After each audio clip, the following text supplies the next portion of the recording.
Hello everyone, welcome to my channel online GS by Diwakar.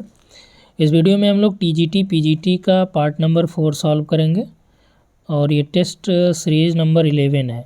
ठीक, total 20 test की हमने बात किया था, तो आपका 11वां ये चल रहा है। हालांकि 12वां सेट का आपको पीडीएफ और आंसर की प्रोवाइड किया गया है, लेकिन डिटेल एक्सप्लेनेशन जो है अभी नहीं हो पाया है।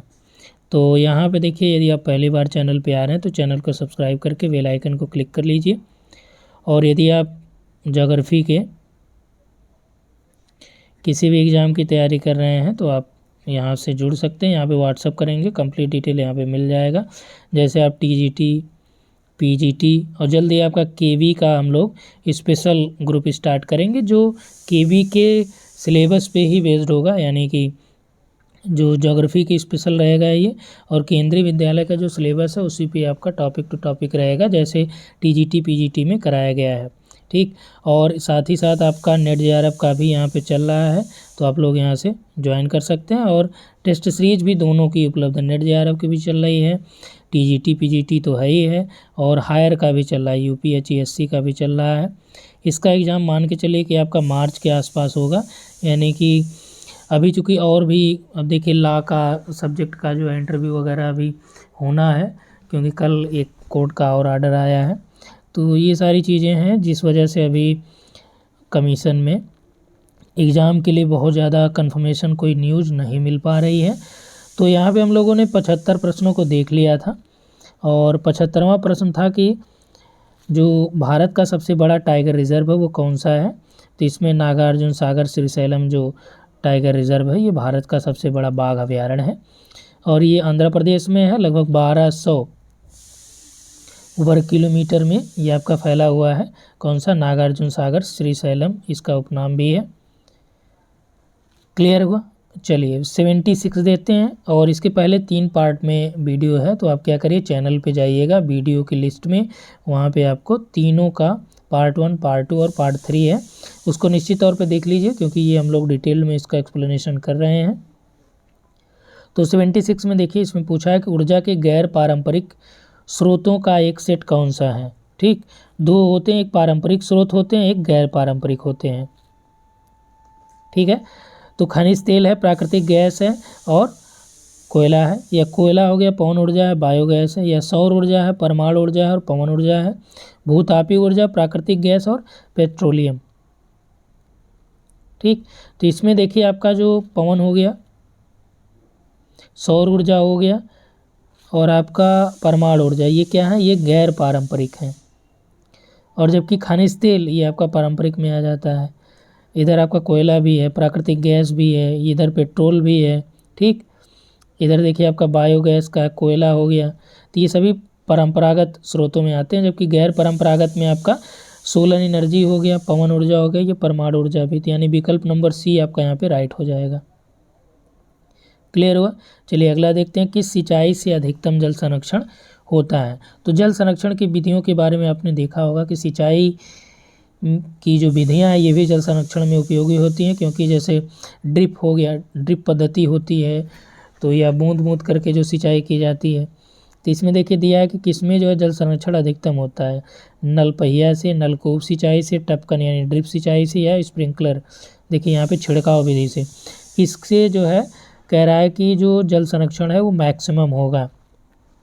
तो जो जल संरक्षण है ये मैक्सिमम किससे होगा, ये ड्रिप सिंचाई पद्धति से होगा, क्योंकि ड्रिप सिंचाई पद्धति जैसे मान लीजिए पेड़ पौधा है, जैसे कोई वृक्ष है या छोटा सा पौधा है, तो ये डायरेक्ट इसी के सोर्स पे, यहाँ स्रोत जो यहाँ पे इसका पौधा जहाँ से उगा है, यहीं पे ये बूंद बूंद से यानी टपकन पद्धति से यहाँ पे क्या किया जाता है, पाइपें बिछा दी जाती हैं, और यहाँ पे छिद्र रहता है अलग अलग जगहों पे, और इससे ये अपना पानी यहाँ पे पहुँचता रहता है। ठीक, तो ये जल संरक्षण इसमें ज़्यादा होता है, क्योंकि बहुत ज़्यादा एक्स्ट्रा इसमें पानी की आवश्यकता, जो इधर उधर जाता है पानी, उसकी ज़रूरत नहीं पड़ती। अब छिड़काव में क्या है कि छिड़काव में ज़रूरत है नहीं, कि जैसे मान लीजिए आपका एक एरिया है, अब यहाँ पे एक पौधे, यहाँ पे यहाँ पे यहाँ पे, अब छिड़काव करेंगे तो यहाँ भी तो पहुँच जाएगा पानी, जबकि टपकन में क्या है, यहाँ पे यहाँ पे यहाँ पे डायरेक्ट वहाँ पे सोर्स ले जाते हैं। क्लियर हुआ? चलिए आगे देखते हैं, गिनी गुणांक किसके लिए जो है प्रयोग किया जाता है।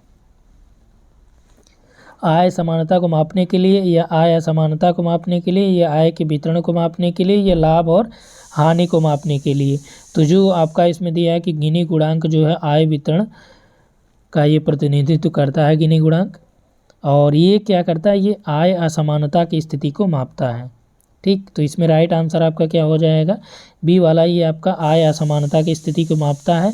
गिनी गुणांक में जो है 0 से लेके ये 1 तक आपका होता है, और इसमें 0 का मतलब होता है कि पूर्ण रूप से समानता। ठीक, पूर्णता क्या है, 0 पे यदि है आपका पूर्ण समान होगा, और जैसे जैसे आप 1 की तरफ जाएंगे तो असमानता में बढ़ोतरी होती जाएगी। तो जिसका 1 रहेगा वो क्या होगा, ये पूर्ण, ये समानता का है, और 1 क्या है, ये पूर्ण असमानता का है। ठीक, यानी आय असमानता की मैं बात कर रहा हूँ। तो ये आपका गिनी गुणांक या लॉरेंज कर्व भी इसे कहते हैं, लॉरेंज वक्र से ये प्रदर्शित किया जाता है। और आप देखेंगे कि इस तरह से आपका दिखाया जाता है, जैसे मान लीजिए कि ये आपका है, तो ये आपका कर्व का मेन हो गया, और जो ये गिनी गुणांक की स्थिति है इसको ये दर्शाता है। तो ये ऐसे मान लीजिए सपोज ये है। ठीक, तो ये क्या है, ये लाइन ऑफ इक्वलिटी है, ये समानता की रेखा है, और जो ये वेरिएशन है ये असमानता है। ठीक, तो यहाँ से ये चेंजेज हुआ है। तो ये आपको समझाने के लिए ये था कि लॉरेंज वक्र भी, अब प्रश्न आपसे पूछ दिया गिनी गुणांक की जगह लॉरेंज कर्व।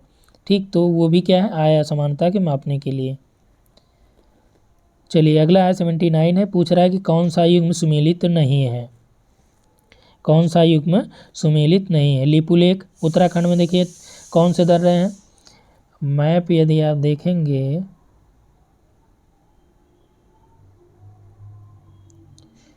यही ना बनता है, तो यहाँ पे आपका ये उत्तराखंड, तो इसमें पूछ रहा है कि देखिए उत्तराखंड में आपका क्या है, माना, नीति और लिपुलेख, माना, नीति और लिपुलेख, मनीली। नाथुला आपका कहाँ पे है, नाथुला यहाँ पे आपका ये सिक्किम राज्य में है, जबकि मिलाने के लिए क्या दिया, अरुणाचल प्रदेश, तो ये गलत हो जाएगा। ठीक, नाथुला जो है आपका सिक्किम में है, और ये सिक्किम में जो है जिलेपला का भी है, तो ये नाथुला है, और थांगला, रोहतांग, ये देखिए आपका नाथुला ही मिसमैच है, ये पूछ रहा है यहाँ पे। रोहतांग कहाँ पे है, तो रोहतांग आपका राइट है, ये हिमाचल। पाल घाट और भोर घाट ये सब आप जानते ही हैं। थाल घाट ये भी आप देख लीजिएगा, पाल घाट यहाँ पे दिया है, थाल घाट, भोर घाट। ठीक, पाल घाट, ये सभी दर्रे हैं, इसको आप निश्चित तौर पे देख लीजिएगा। सेनकोट्टा दर्रा भी है, सेनकोट्टा दर्रा। तो आप थोड़ा सा, जैसे जब भी आप टेस्ट सॉल्व किया करिए तो इसके विकल्पों पे जाके और अलग अलग थोड़ा सा एक्स्ट्रा इन्फॉर्मेशन कलेक्ट करने की कोशिश किया करिए। तो इसका जो राइट आंसर बी हो जाएगा 79 का। ठीक, नाथुला आपका कहाँ पे है, सिक्किम में। और 80 में देखिए इसमें दिया गया है कि महासागरों की लहरों के संबंध में निम्न कथनों पर विचार कीजिए, और इसमें दे रखा है कि यह ऊर्जा है, कौन ऊर्जा है, महासागर की लहरें, यह ऊर्जा है न कि पानी जैसा कि जो समुद्र की सतह पर चलती हैं। एक लहर के गुजरते ही पानी के कण बहुत बड़े घेरे में चले जाते हैं। सतही जल की गति हमेशा महासागरों के स्थिर गहरे जल को प्रभावित करती है। तो कौन सा कथन सही नहीं है, ये पूछा जा रहा है। चलिए यहाँ पे हम लोग विकल्प में भी देख लेते हैं। विकल्प दिया है 1 2 2 3 1 3 या 1 2 3 तीनों। तो इसमें पूछ रहा है कौन सा गलत है। ठीक, तो गलत में देखिए आपका, तो लहरें जो है ये वास्तव में क्या है, ऊर्जा है, ना कि, तो ये पहला तो सही हो जाएगा। लहरें क्या एनर्जी होती हैं। ठीक है, लहरों के रूप में लहरें रोलिंग के पहले हज़ारों किलोमीटर की यात्रा कर सकती हैं, जैसे सर्फ जिसे कहते हैं, ब्रेकिंग कहते हैं। ठीक, तो इसको ये भंग कर सकती हैं। तो यहाँ पे आपका जो है दिया गया विकल्प जो है पहला तो सही है, लेकिन गलत वाले में आपका ये दोनों गलत हैं। तो ये कह रहा है कि लहर के गुजरते ही पानी के कण बहुत बड़े घेरे में चले जाते हैं। सतही जल की गति हमेशा महासागरों के स्थिर गहरे जल को प्रभावित करती है। ठीक, तो इसमें बी विकल्प हो जाएगा, जिसमें ये दिया है कि कौन सा कदम सही नहीं है। 2 और 3 दोनों सही नहीं, पहला वाला आपका राइट है। चलिए अगला देखते हैं 81 की उष्णकटिबंधीय मानसूनी जलवायु के संबंध में कौन सा कथन सही है, यह विचार करना है। यहाँ पे देखिए सही कथन दिया है। तो उष्णकटिबंधीय जलवायु यह अलग गीला और शुष्क मौसम की विशेषता, गीला का मतलब कि आपका आर्द्रता युक्त जो है, ठीक, मानसूनी जो जलवायु होती है आर्द्रता युक्त जलवायु होती है। तो यहाँ पे यह अलग गीला और शुष्क मौसम की विशेषता है, तो इसकी अपनी अलग विशेषता है, ये बात सही है। यानी जो मानसून है ये बड़े पैमाने पर समुद्र और भूमि दोनों को प्रभावित करता है। शुष्क और आर्द्र यानी गीले और सूखे, यानी शुष्क और आर्द्र दोनों प्रकार के मौसम मानसूनी जलवायु में देखने को मिलते हैं। और यह भारतीय उपमहाद्वीप में ही पाया जाता है, ऐसा नहीं है। मानसून जो है केवल भारतीय उपमहाद्वीप में ही नहीं, अन्य जगहों पे भी ये पाया जाता है। तो इसलिए दूसरा तो आपका गलत हो जाएगा। उष्णकटिबंधीय मानसूनी जलवायु जो है ये केवल भारतीय उपमहाद्वीप में ही नहीं पाई जाती, अन्य जगहों पे भी पाई जाती है। यह हवाओं के मौसमी उत्क्रमण से जुड़ा होता है। तो जो उष्णकटिबंधीय मानसूनी जलवायु है हवाओं के मौसमी उत्क्रमण से जुड़ा होता है, तो ये आपका राइट है। तो यहाँ पे 1 और 3 दोनों सही है, यानी विकल्प नंबर सी यहाँ पे आपका राइट हो जाएगा। अगला है कि परिवहन का कौन सा साधन बहुत लचीला है। परिवहन का कौन सा साधन बहुत लचीला है, यानी सबसे सस्ते जो साधनों में आपका कौन सा आता है, जल परिवहन आता है। पाइपलाइन भी दिया है, वायु दिया, रेलवे। तो सबसे सस्ते साधन में आपका जल परिवहन आता है। और जो भारत में 6 राष्ट्रीय नेशनल जो वाटरवे हैं, ठीक, NWW नेशनल वाटरवे, ये कब डिसाइड किए गए थे, 1986 के आसपास। हालांकि अभी इसकी मात्रा यानी इनकी संख्या और बढ़ गई है। तो यहाँ पे सबसे लचीला आपका यही हो जाएगा, जल मार्ग है, सबसे सस्ता भी है, सबसे लचीला भी है। और अगला क्वेश्चन देखिए यहाँ पे 83 है कि कौन सी चट्टानें मौजूदा चट्टानों से बने हैं जो पुनर्संरचना की प्रक्रिया से गुजर रही हैं। तो कौन सी चट्टानें मौजूदा चट्टानों से बनी हैं जो पुनर्संरचना की प्रक्रिया से इस समय, यानी उसमें दोबारा से संरचना की स्थिति देखी जा रही है। यानी तो इसमें अग्रिमय चट्टान है, रूपांतरित चट्टानें हैं, और आपका जो है अवसादी चट्टानें, उपयुक्त में से कोई नहीं। तो कौन सी चट्टानें मौजूदा चट्टानों से बनी हैं जो पुनर्संरचना की प्रक्रिया से गुजर रही हैं। तो पुनर्संरचना का मतलब कि रूपांतरण या कायांतरण, जो चाहे आग्नेय चट्टानें हों, चाहे सेडिमेंट्री रॉक हों, यानी अवसादी चट्टानें हों। ये जो यहाँ पे दिया अग्निमय, ये आपका आग्नेय है, इग्नियस रॉक है, ठीक। आग्नेय चट्टानें हो या आपका अवसादी चट्टानें हो या सेडिमेंट्री इसे कहते हैं, ये सभी क्या करते हैं, ये तो इनसे रूपांतरित चट्टानों का निर्माण होता है। तो रूपांतरित चट्टानों कह रहा है कि कौन सी चट्टानें मौजूदा चट्टानों से बनी है, तो अवसादी और आग्नेय से कौन बनता है, रूपांतरित बनता है।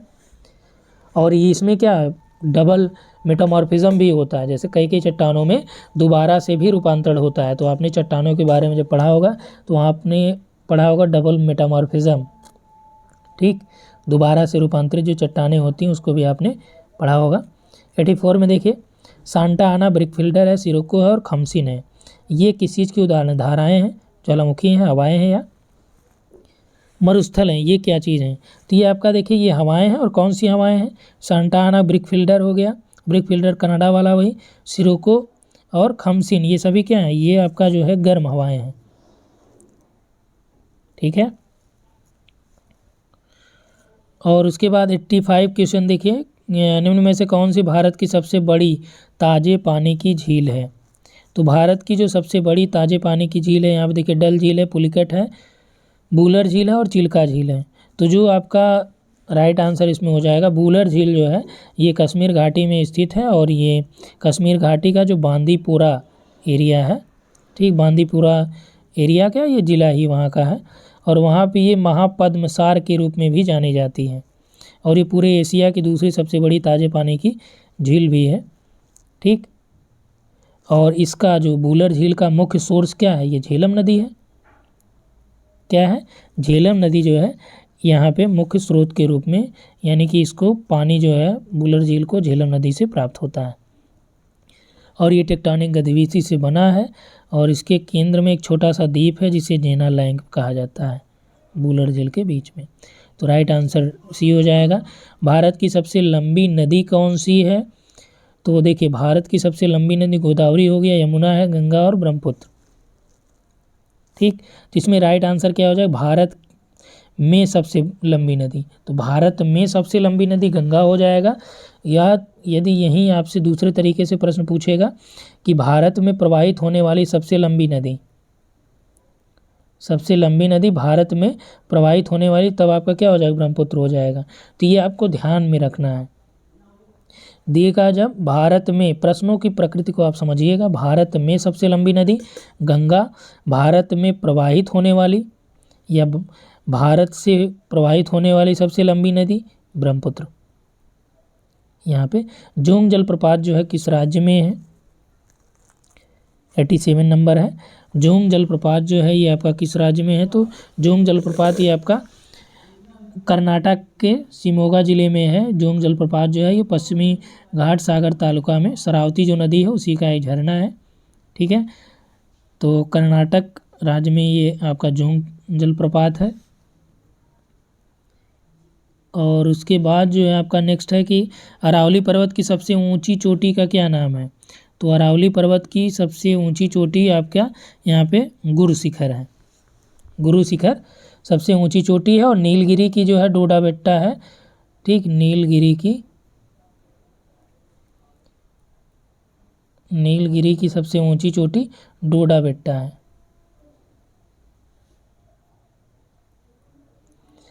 और अन्य चोटियों का नाम आप देख सकते हैं। और अगला यहाँ पे हम लोग देखते हैं कि प्रदूषण के कारण वातावरण में अत्यधिक कार्बन डाइऑक्साइड का, प्रदूषण के कारण वातावरण में अत्यधिक कार्बन डाइऑक्साइड का कारण क्या होगा? कार्बन डाइऑक्साइड की वजह से क्या क्या चीज़ें होंगी, ये यहाँ पे पूछ रहा है। ठीक, तो ये प्रश्न आपका है 89। पृथ्वी का तापमान बढ़ने लगेगा, तापमान गिरने लगेगा, तापमान में कोई बदलाव नहीं होगा, पहुँचने वाली अल्ट्रावायलेट किरणों में वृद्धि होगी। तो यहाँ पे देखिए कार्बन डाइऑक्साइड की मात्रा बढ़ने से क्या होगा? पृथ्वी के तापमान में वृद्धि होगी। अब आप कहेंगे अल्ट्रावायलेट भी तो इससे, तो अल्ट्रावायलेट को उतना ज़्यादा नुकसान कार्बन डाइऑक्साइड से नहीं होता है। अल्ट्रावायलेट यानी कि जो आपका ओजोन लेयर है, O3 लेयर जो है, इसको उतना ज़्यादा नुकसान इससे नहीं होता, जबकि सबसे ज़्यादा नुकसान आपका हैलोजन से होता है। जैसे क्लोरीन हो गया, इसकी वजह से CH4 मीथेन या कार्बन मोनोऑक्साइड या HFC, CFC, ठीक, क्लोरोफ्लोरोकार्बन या हाइड्रोफ्लोरोकार्बन, इन सबसे नुकसान किसका होता है? ओजोन परत का मैक्सिमम होता है। तो इसमें राइट आंसर ये हो जाएगा, पृथ्वी का तापमान बढ़ेगा, जिसे क्या कहते हैं? ग्लोबल वार्मिंग, या सरल भाषा में आप कहेंगे पृथ्वी आपका बुखार से पीड़ित हो जाएगा, पृथ्वी को बुखार आ जाएगा। ठीक है, बुखार के लिए दवा क्या होगी? कार्बन डाइऑक्साइड का निष्कर्षण कम करिए। अगला है अतिरिक्त उष्णकटिबंधीय चक्रवात के संबंध में निम्नलिखित में से कौन सा कथन सही है? तो अतिरिक्त उष्णकटिबंधीय चक्रवात के संबंध में यहाँ पे कह रहा है कि कौन सा कथन सही है। ठीक, तो यहाँ पे आपको ये समझना है कि सही नहीं है और सही है, इन दोनों को फोकस करके चलना है। ठीक है, तो यहाँ पे जो है हम लोग देख रहे हैं क्या 90 नंबर क्वेश्चन है। दिया है कि यह उष्णकटिबंधीय क्षेत्र में विकसित होता है। तो अतिरिक्त उष्णकटिबंधीय चक्रवात जो है ये उष्णकटिबंधीय क्षेत्र में विकसित होता है। इसकी उत्पत्ति समुद्र से होती है। उष्णकटिबंधीय चक्रवातों की तुलना में हवा का वेग अधिक होता है। और अगला दिया है यह पश्चिम से पूर्व की ओर चलती हैं। तो अतिरिक्त उष्णकटिबंधीय चक्रवात यहाँ पे जो दे रखा है ये आपका एंटी साइक्लोन के बारे में, यानी एंटी क्लॉकवाइज साइक्लोनिक सर्कुलेशन की जो बात कर रहा है।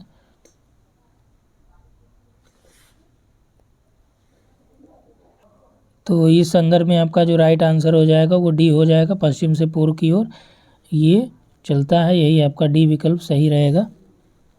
ठीक, और इसके अलावा देखिए डिटेल्ड एक्सप्लेनेशन आप एक बार जाकर देख लीजिएगा। और यहाँ पे हम लोग ये देख लेते हैं, जो अतिरिक्त उष्णकटिबंधीय चक्रवात होता है ये आपका पोलर एरियाज़ में, जैसे जो बाह्य उष्णकटिबंधीय चक्रवात बनता है ना, उसी को ये अतिरिक्त उष्णकटिबंधीय चक्रवात कहते हैं। और 91 में दिया है कि तिब्बत से होकर बहने वाली सांगपो नदी को भारत में किस नाम से जाना जाता है। तो तिब्बत से होकर बहने वाली सांगपो नदी को भारत में किस नाम से जाना, ब्रह्मपुत्र है, गंगा, ब्यास, सतलज। तो सांगपो है, देखिए अगर यहाँ पे सांगपो वही आपका जो ब्रह्मपुत्र नदी है उसी की बात यहाँ पे की जा रही है। सांगपो नदी को भारत में ब्रह्मपुत्र के नाम से जाना जाता है। और ये आपका चेमयोंगडिंग हिमानी से होकर निकलती है। अगला देखिए, निम्नलिखित नदियों में से कौन सा उत्तर और दक्षिण के बीच सीमा के रूप में कार्य करती है। तो उत्तर और दक्षिण के बीच सीमा के रूप में जो काम करती है, देखिए पेरियार नदी है, मांडवी नदी हो गया, पेन्नार नदी है, नर्मदा नदी है। तो यदि हम लोग देखें तो यहाँ पे देखिए आपका पेरियार नदी इधर है, पेन्नार नदी यहाँ पे है, मांडवी नदी आपका यहाँ गोवा में हो गई। तो ये तो आपका दक्षिण में हो गई, लेकिन यहाँ पे जो आपका नर्मदा है ये बीच से, तो उत्तर और दक्षिण का भाग कौन डिवाइड कर रहा है, नर्मदा नदी। यदि नर्मदा नहीं होता, ताप्ती होता, तो भी आपका तापी हो जाता। अगला देखिए, हाइड्रोलिक ब्रेक किस सिद्धांत पर काम करता है। हाइड्रोलिक ब्रेक जो है ये किस सिद्धांत पर काम करता है। क्वेश्चन नंबर है 93। ठीक, विकल्प देखते हैं। विकल्प दिया है कि पास्कल का सिद्धांत है, आर्किमिडीज का, न्यूटन का, या फिर कैसिनो का नियम। तो इसमें देखिए हाइड्रोलिक ब्रेक जो है ये पास्कल के सिद्धांत पे काम करता है। ये मान लीजिए आपका साइंस का क्वेश्चन इसमें ऐड है, तो पास्कल का नियम पे ये आपका काम करता है। कौन सा फोटोकेमिकल कोहरे के निर्माण में योगदान नहीं करता है। तो फोटोकेमिकल स्मॉग के निर्माण में कौन सा जो है इसमें आपका योगदान नहीं करता है। तो इसमें NO है, O3 यानी ओजोन वाला है, और SO2, और आपका यहाँ पे वाष्पशील कार्बनिक यौगिक। तो इसमें देखिए आपका जो दिया गया है कि जो स्मॉग बनता है यानी फॉग बनता है, तो ये आपका वायु प्रदूषण में जो फोटोकेमिकल स्मॉग होता है उसी में वायु प्रदूषण में वही आपका योगदान देता है, फोटोकेमिकल स्मॉग।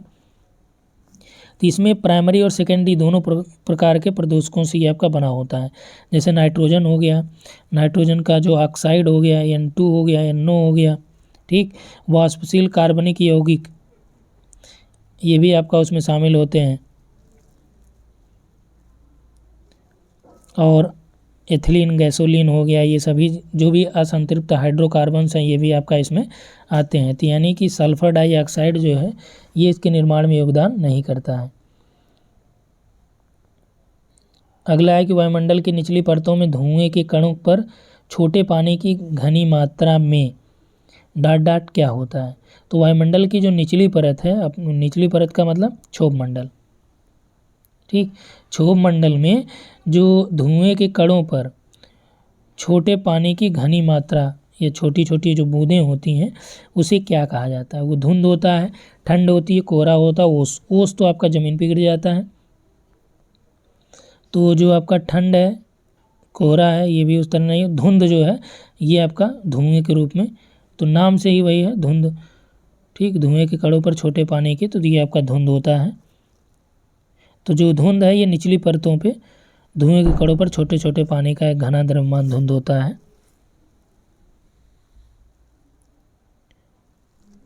ठीक है, ये आपका सल्फर डाइऑक्साइड और धुएं के मिश्रण की वजह से धुंध का निर्माण होता है 2011 की जनगणना के अनुसार। अब देखिए यहाँ पे MP दिया है, यहाँ UP ऐड करना था, तो UP का भी आप देख लीजिएगा। किस जिले की साक्षरता दर सर्वाधिक है MP में, मध्य प्रदेश में, तो जबलपुर का था ये। और बैक वाटर या कयाल्स आमतौर पर किस राज्य में पाए जाते हैं। बैक वाटर और कयाल्स जो है आमतौर पर कहाँ पे पाए जाते हैं, तमिलनाडु में, केरल में, आंध्र प्रदेश में, या फिर आपका तेलंगाना में। तो जो कयाल होते हैं या बैक वाटर्स होते हैं ये आपका केरल में हो गया। मोनपा जो जनजाति है किस राज्य में है, ये आपका मोनपा जो जनजाति है ये अरुणाचल प्रदेश में पाई जाती है। और ये जो जनजातियां हैं ये मोपा नृत्य करती हैं। यहाँ पे लोसर महोत्सव है जो जनजातियों के लिए न्यू ईयर होता है, ठीक, तो वही ये मनाती हैं। तो मोनपा जो जनजाति कहाँ पे, अरुणाचल प्रदेश में। अगला है गांधी धाम में रहने वाला एक व्यक्ति पहले भोपाल यानी मध्य प्रदेश जाता है और फिर वो क्या करता है, आंध्र प्रदेश की तरफ जाना चाहता है। उसकी यात्रा की दिशाएं कैसी होंगी। अब देखिए दिशाओं से संबंधित जो प्रश्न है यहाँ से आप आसानी से कर ले जाएंगे। ये आपका क्या है, गुजरात हो गया। तो एक व्यक्ति यहाँ से पहले क्या करता है, गुजरात से जो है भोपाल आता है, तो यहाँ पे आपका मध्य प्रदेश हो गया, यहाँ से ये यहाँ जाएगा। फिर उसके बाद कहता है कि आंध्र प्रदेश यानी हैदराबाद चला आता है। तो ये दिशाएं इसकी किधर से किधर होंगी, यही यहाँ पे पूछ रहा है। तो पहले ये किधर आए, ये ईस्ट की तरफ आए, दिशा समझिएगा, नॉर्थ साउथ ईस्ट वेस्ट।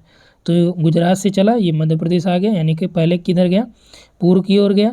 और फिर यहाँ से आपका किधर गया, नीचे वाला दिशा क्या है, ये साउथ है, तो ये दक्षिण की तरफ आ गया। तो यानी पहले पूर्व गया फिर दक्षिण में आ गया। तो राइट आंसर पहले पूर्व की ओर फिर दक्षिण की ओर। अगला देखिए, यह भारत की सबसे लंबी सिंचाई नहर है। तो निम्न में से कौन सी सबसे लंबी सिंचाई, भारत की सबसे लंबी सिंचाई नहर है। तो इसमें आपका कुछ सोचना ही है नहीं है, इंदिरा गांधी नहर हो गया। कौन सा एक निरंतर कार्बनिक प्रदूषक यानी पीओपी, परमानेंट कार्बनिक प्रदूषक कौन सा है, निरंतर कार्बनिक प्रदूषक कौन सा है, SO2 है, CO2 है, DDT है या NO2 है।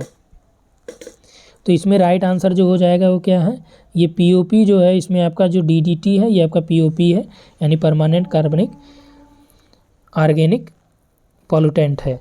ठीक, पीओपी यानी परमानेंट ऑर्गेनिक पॉल्यूटेंट। तो DDT हो गया यहाँ पे। और 102 नंबर में देखिए, भारत में इस्पात उत्पादन उद्योग में इनमें से किसके आयात की आवश्यकता है। तो भारत में जो इस्पात उत्पादन उद्योग होता है उसमें किस चीज़ को मंगाया जाता है, सोरा को, रॉक फॉस्फेट को, कोकिंग कोयला या सभी को मंगाया जाता है। ठीक है, तो इसमें जो आपका किसके आयात की आवश्यकता होती है, सोरा, रॉक फॉस्फेट, कोकिंग कोयला। वैसे तो ज़रूरत तो सबकी ही होती है। ठीक है, इस्पात के उत्पादन में जो सोरा होता है, सोरा का मतलब क्या है, ये पोटेशियम नाइट्रेट है, KNO3। ठीक, पोटेशियम नाइट्रेट है, इसका उपयोग इस्पात के उत्पादन में होता नहीं है, सोरा का। ठीक, इसका उपयोग जो है उर्वरकों के उत्पादन में यूज किया जाता है। और रॉक फॉस्फेट जैसे बारूदों वगैरह के लिए इसका उपयोग किया जाता है। तो इसलिए आपका ये भी जो है उर्वरक से रिलेटेड हो गया। रॉक फॉस्फेट का उपयोग उर्वरक के उत्पादन में भी किया जाता है। ठीक, तो ये भी आपका इसके लिए ज़रूरी नहीं है। कोकिंग कोल के लिए, कोकिंग कोल का उपयोग जो है इस्पात में होता है, तो इसलिए कोकिंग कोल की ज़रूरत इस्पात उत्पादन में होती है। तो राइट आंसर आपका सी हो जाएगा। और नेक्स्ट है यहाँ पे कि निजाम सागर बांध जो है ये आपका किस राज्य में स्थित है। तो निजाम सागर जो बांध है ये आपका तेलंगाना में स्थित है। और तेलंगाना में जो नदी है इसका नाम है मंजीरा।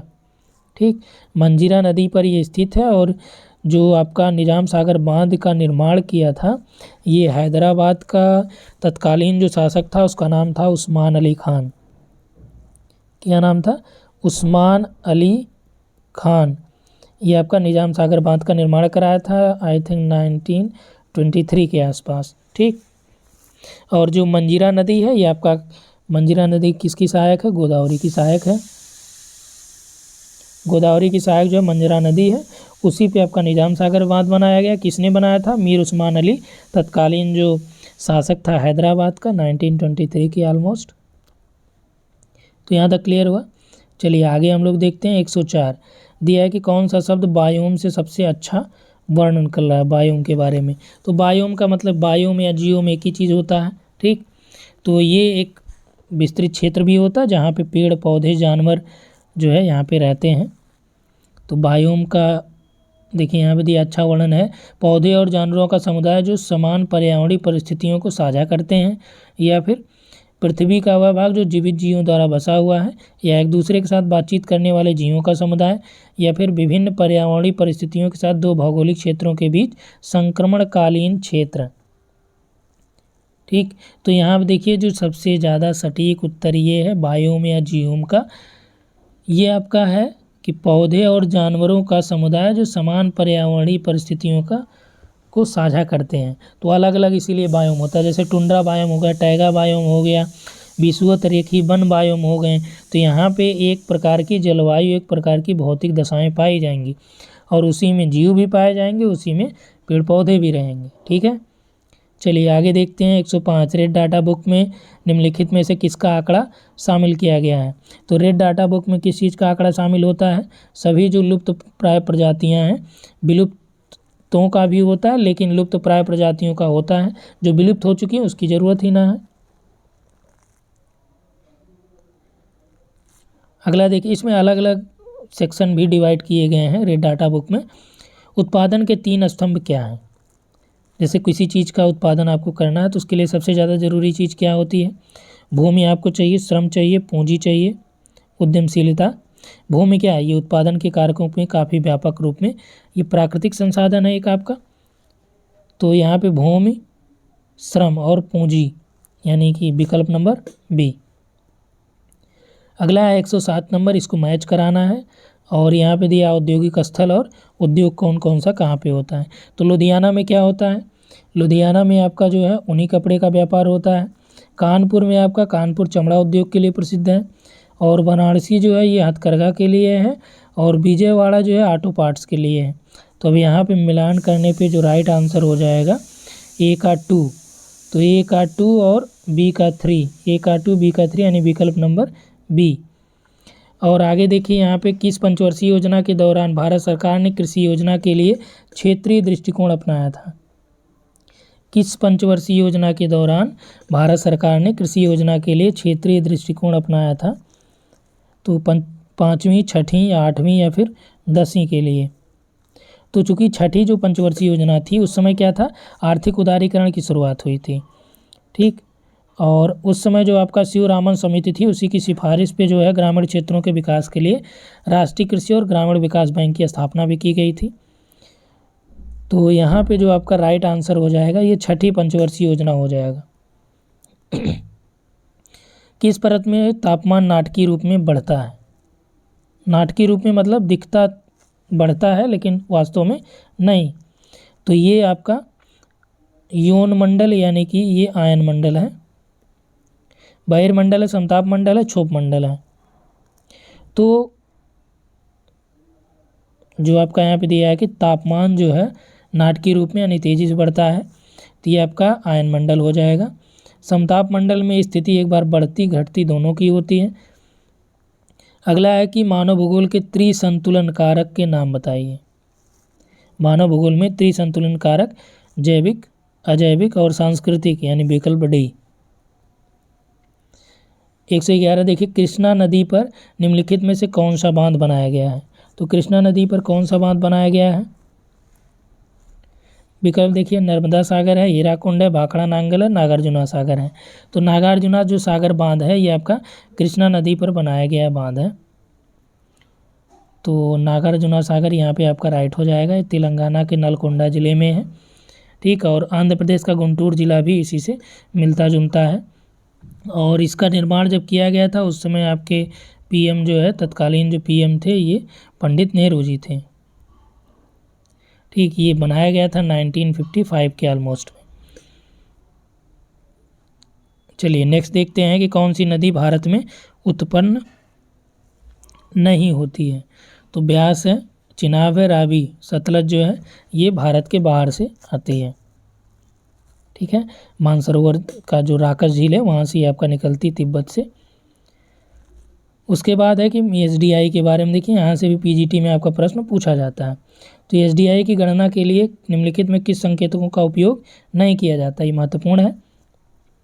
तो एसडीआई की जो सांख्यिकी गणना है इसमें ये आपका एसडीआई क्या करता है, सामाजिक आर्थिक आयामों में देश की उपलब्धि को ये मापता है, ठीक है। तो एसडीआई स्कोर में क्या करता है कि शिक्षा के स्तरों को भी शामिल किया जाता है और जीडीपी भी रहता ही है, जीवन प्रत्याशा हो गया, शिक्षा हो गया, प्रति व्यक्ति पीसीआई भी रहता है, पर कैपिटा इनकम, सामाजिक असमानता, इसको इसमें शामिल नहीं किया जाता है। तो ये 3 चीज़ें हैं, शिक्षा है, पूंजी और जीवन प्रत्याशा। अगला है ओंकारेश्वर परियोजना किस नदी पर स्थित है। तो जो ओंकारेश्वर परियोजना है ये आपका किस नदी पर स्थित है। इसमें आपका जो है विकल्प नंबर ए, ओंकारेश्वर परियोजना जो है ये आपका स्थित है मध्य प्रदेश में, जो खरगोन जिला है वहाँ पे आपका नर्मदा नदी पे आपका ये बहुउद्देशीय परियोजना है ठीक, चलिए नेक्स्ट हम लोग देखते हैं। तो नेक्स्ट दिया है यहाँ पे आपका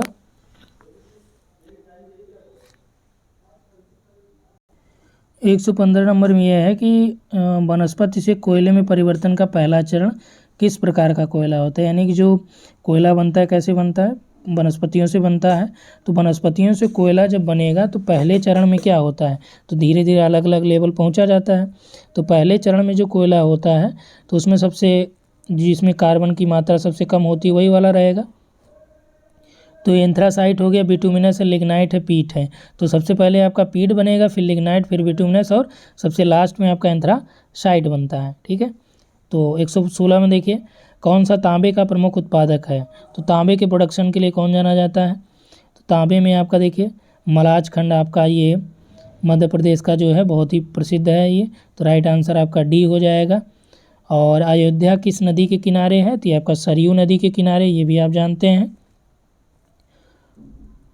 और अगला है, अब देखिए यहाँ पे आप क्या करिएगा, पेरियार, मांडवी, नर्मदा इसके बारे में पढ़िएगा, इस सरयू नदी के बारे में पढ़िएगा, इसका उद्गम कहाँ है।